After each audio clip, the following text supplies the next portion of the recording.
ተኛት በተኛችበት ምላሷ ሁሉ ደርቆ አፏ ለመናገር አቅቷት በቃ ልትሞት ደረሰች። አቤ ለኔ ቃል አውጣ በሐኪም ቤት በሄድኩ ቁጥር ባዶ ወረቀት ነው የሚሰጠኝ የለም ነው። እኔ ግን አሁን የለም ነገርን አጠፋሁት አለ።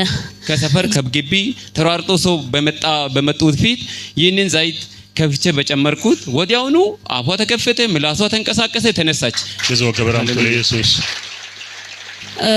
አዳሪ ጤና ጣቢያ ስመረመር የ4 ወር ጽንስ አለ አሉኝ።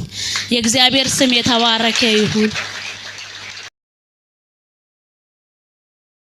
እግዚአብሔር አምላካችን በህይወቴም በቤቴም ያደረገው ታላቅና ኃይለኛ ነገር አለ።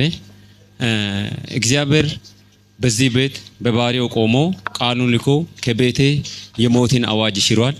እግዚአብሔር በባሪያው ቆሞ ቃሉን ልኮ የሽባነትን አዋጅ ከቤቴ እግዚአብሔር አፍርሷል። እግዚአብሔር በባሪያው ቆሞ ሃሌሉያ እግዚአብሔር በባሪያው ቆሞ ከሰማይ ቃሉን ልኮ መንገዱን አቅንቶልኛል። ሃሌሉያ። በመጀመሪያው እግዚአብሔር ያደረገልኝ ነገር አንድ ቀን እዚህ ቦታ ዘይት ልወስድ ወደፊት እዚህ መጥቼ ዘይት የወሰድኩ ለኔም ለቤቴም ብዬ ተናግሬ ዘይትን ለመቀበል መጣውኝና እንዲህ አለልኝ። ዘይቱን እየሰጠ ይሄን ዘይት ሳትከፍት እንዲህ አድርጌ ቤት ውስጥ ቁጭ አድርጌ እግዚአብሔር የሚያደርገው ታምራት አለ አለኝ። ከዛም በኋላ እሺ ብዬ እንደወሰድኩ በእምነት ቤት ሳልከፍት ተከድኖ እያለ ቤት ቁጭ አርኩና የእግዚአብሔርን ታምራት እየጠበቅኩ እያለ እግዚአብሔር ከዕለታት አንድ ቀን ታላቅ ነገር በቤቴ ያደረገልኝ። ጠላት ባለቤቴን አንድ ቀን እንደ ራስ ምታት ሆኖ ጭንቅላት ያማት ነበር። እያመማት በአመሻሽ አካባቢ ጭራሽ አስተኛት። በተኛችበት ምላሷ ሁሉ ደርቆ አፏ ለመናገር አቅቷት በቃ ልትሞት ደረሰች። ከዛም በኋላ እሷ ተኝታ አፏ መናገር አይችልም፣ ምላሷ ሊንቀሳቀስ አይችልም። ከዛም በኋላ ቤት ውስጥ ቁጭ ያለው ዘይት እንዳለ እግዚአብሔር ይህንን ታምራት ሊያደርግ ፈልጎ እንዳለ አወኩና ይህንን ዘይት ወስጄ አፏ ውስጥ ጨመርኩ። ሰው ሁሉ እኛ ደንግጠን ጮህ ነው ከሰፈር ከግቢ ተሯርጦ ሰው በመጡት ፊት ይህንን ዘይት ከፍቼ በጨመርኩት ወዲያውኑ አፏ ተከፈተ፣ ምላሷ ተንቀሳቀሰ፣ ተነሳች። ለዘው ከበራም ለኢየሱስ ይገርማል።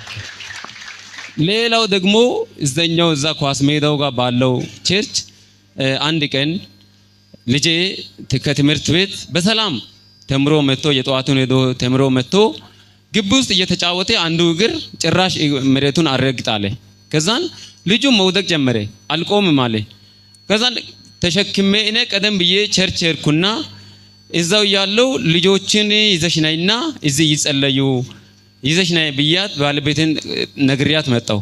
መጥቼ ያለው ልጁ ለካ ግቢ ውስጥ መንቀሳቀስ መሬት ሊረግጥ እግሩ አንዱ እምቢ ብሎት ተሸክማ አመጣች። ከዛም በኋላ ወደፊት አመጣውኝ። ፕሮግራሙ ካለቀ በኋላ ለበሽተኞች እየጸለየ ወደፊት አመጣውኝና እግሩ አረግጣለ። ምን እንደሆነ ዛሬ ነው አሁን ከ6 ሰዓት በኋላ ነው የጀመረው ምናምን ብዬ ሲነግረው ትመሰክራለህ? አዎ አልኩት። እሺ ተፈታ ብሎ ዘይቱን ጨመረ። ከዛም በኋላ ሐሙስ ቀን ነው አርብን ዋለ። ቅዳሜ ለታ ይሁድም መራገጥ ጀመረ፣ መራመድ ጀመረ፣ ደህና ሆኖ ቀረ። ሌላኛው የመጨረሻው ደግሞ የባለቤቴ ኢት ቤት ውስጥ ከኔ ጋር የቆየችው ውጭ ልትሄድ ፕሮሰሱን ጀመረች። መጀመሪያ ልደት ካርድ አውጥታ ወደዚህ ይዛ መጣች። አምጥታ እኔ ፕሮሰሱን ሊጀምር ነው ብላ ልደት ካርዱን አሳየችው። ከዛን እግዚአብሔር መንገድሽን እኔ ከፍቻለሁ ብሏል ጀምሪ አላት። ጀመረች። ፓስፖርቱን ወስዳ መጣችና አሁንም ፓስፖርቱን አሳየችው። እግዚአብሔር አሁንም መንገድሽን ከፍቻለሁ አለ ጀምሪ አላት። አሁንም ፕሮሰሱን ጀምራ ለበረራ ተጠራች። ለበረራም ተጠርታ መጣ። አሁንም ለበር ነው ጸልይልኝ ብላ መጣችና አሁንም እግዚአብሔር መንገድሽን ከፍቻለሁ ሂጂ ብረሪ አላት። በረረች። ሄዳ እዛው አሁን እየሰራች ናት። እዛው እየሰራች ለቤተ ክርስቲያን 10,000 ብር ስጥ ብላ ላከችልኝ።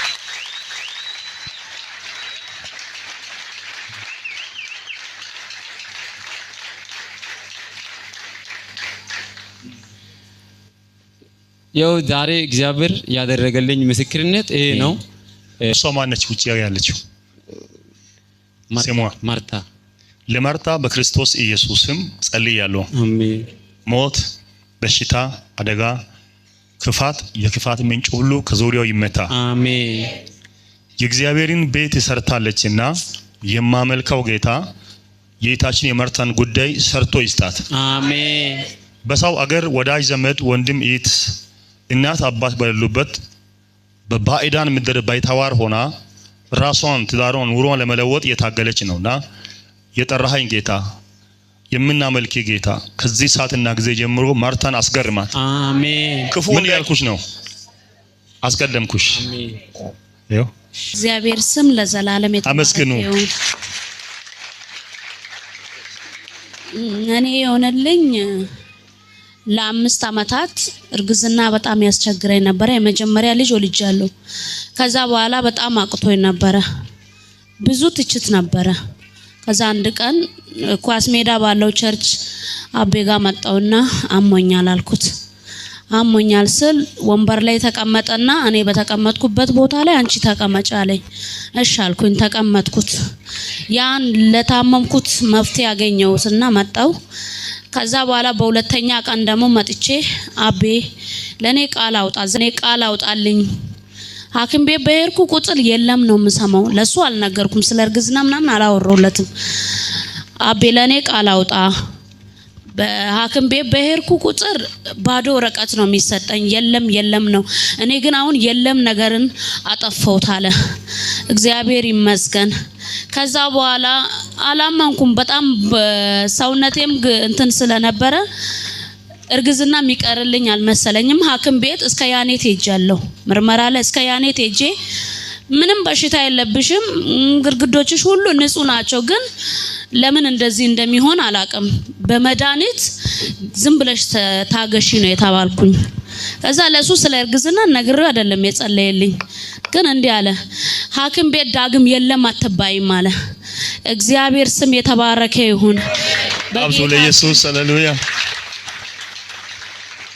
በእሱ እንደዛ ባለው በአራተኛ ወር ድንገት እሱን አጫውቻለሁ። ቤተሰቤ መካከል ብጥብጥ ወጣ። ቤት በትዳሬ ማለት ነው። ሰይጣን ለካ እግዚአብሔር ለኔ ያየልኝን ጅማሬውን ሲጀምር ቤቴ ብጥብጥ አወጣ። ለምን ትዳሬ ላይ በጣም ባለቤቴ ልጅ ይፈልግ ነበር፣ እንደገና እንድወልድ ማለት ነው። በዛን ሰዓት ለኔ 5 አመት ሙሉ ምንም ሊያምነኝ አልቻለም። ለሱ እኔ እንዳልወልድ ለመውለድ ያልፈለኩ ነበር የሚመስለው። ከዛ በኋላ ብጥብጥ ወጣ፣ አመመኝ። እኔን ሲያመኝ ሐኪም ቤት አልሄድኩም። አሁንም ዝም ብሎ የለም ሊለኝ ነው እንዴ በሚለው ወጌሻ ቤት ነበር የሄድኩት።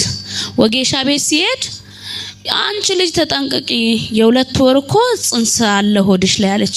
አላመንኩም። ከዛ ምናልባት ትዳሬ በእንደዚህ አይነት ሁኔታ ነው ለካ ሚናገው ብዬ እሱ የጸለየልኝ ትዝ ሲለኝ ሐኪም ቤት ሄድኩኝ። ጥቁር ሐኪም ቤት ሲሄድ ነፍሰ ጡር ነሽ አሉኝ።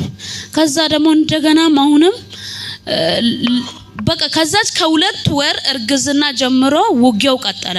ለካ የእግዚአብሔር ስራ በሚሰራ ሰዓት ላይ ሰይጣን ብርቱ ነው የሚሆንብን። ከዛ እንደገና ሐኪም ቤት ሄድኩኝና አዳሪ ጤና ጣቢያ ስመረመር የ4 ወር ጽንስ አለ አሉኝ። የእግዚአብሔር ስም የተባረከ ይሁን። አታሳንሱ ከዚህም በላይ በእውነት ይሄ የሆነልኝ ደግሞ እግዚአብሔር በዚህ ቤት ላይ የሰራልኝ ስራ ነው። ሁለተኛ ምስክርነቴ ለቤተሰቦቼ ጸልይ ብዬ አንድ መጥቼ ነበረ። አባቴ እንደሚታመም አላወኩም። እሱ ግን በመንፈስ ቅዱስ አየና አባትሽ በእናንተ ቤት ላይ ክንታሮት የሚታመም ሰው አለ አለኝ። እኔ አላወኩም አልኩኝ። አባትሽ ነው አለኝ። ከዛ ደወልኩና ወደ ቤት እንደሄድኩ አባቴ ክንታሮት ያማል እንዴ ስል ልጄ በጣም ነው የምሰቃየው አለ። በጣም ነው የምሰቃየው፣ ያመኛል፣ መቀመጡላ አልችልም አለኝ። ከዛ ኧረ እኔ ቸርች ሄጄ ነው እንዴ የተባልኩ፣ መታመምንም አላውቅም አልኩ። ቸርች ሄድሽ? አንቺን እግዚአብሔር በመንፈስ ቅዱስ ካገኘ እኔ ከኔ ላይ ይነሳል አለ። ሐኪም ቤት ቀጠሮ ነበረው። ዳግም ሲሄድ አረ የለም እኮ አለ።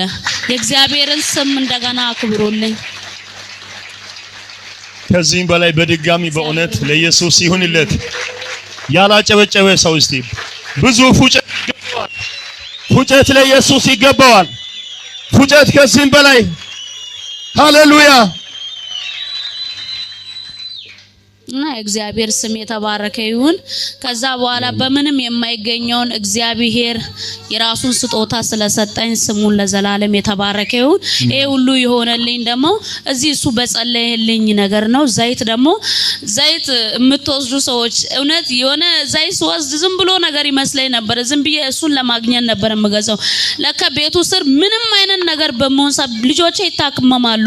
አንድ ቀን ሐኪም ቤት ሄጄ አላቅም። በእግዚአብሔር ፊት ይታመማሉ፣ አጠጣቸዋለሁ፣ ይታመማሉ፣ አጠጣቸዋለሁ። አንድ ቀን ሐኪም ቤት ሄጄ አላቅም። እና ለካ ዘይት ትልቁ ትርጉም ለካ እግዚአብሔር ለካ በሱ ቆሞ ይሰራል ለማለት ፈልጌ ነው። የእግዚአብሔር ስም የተባረከ ይሁን። ያው እግዚአብሔር አሁን ለመውለድ ቀናቶች ቀርበዋል። በእግዚአብሔር ባሪያ በኩል ጌታ የሰጠኝ ነገር ነው። ታምር ነው። እግዚአብሔርን አመስግኑ። ቀናት ነው የሚቀርሽ? ቀናት ነው የሚቀረኝ። ቀናት። እሺ በድጋሚ ደግሞ በቀጣይ ልጅ ታቅፈሽ እንድትመለሽ አሜን በኢየሱስ ስም እለምናለሁ። አሜን። አሁን አይታይሽም አይደል? አይታየኝም። እንዴ አርግ በኢየሱስ ክርስቶስ ስም አሜን። ልጄን በዩ ልጄን በእጄ ይዣለሁ፣ በእጄ ይዣለሁ። ለምስክርነት እመጣለሁ። ታላቅ መገረም፣ ታላቅ መደነቅ በኢየሱስ ስም አሜን። እጅግ በጣም ታላቅ መገረም፣ እጅግ በጣም ታላቅ መደነቅ አሜን ይሁንልሽ። አሜን። እንኪ ተአምራቱን እንኪ። አሜን በኢየሱስ አንተ ሕፃን ጊዜ ስለደረሰ ሰከንዱ ሳልፍ በተአምር ወደ ውጭ ወጣ። አሜን አሜን።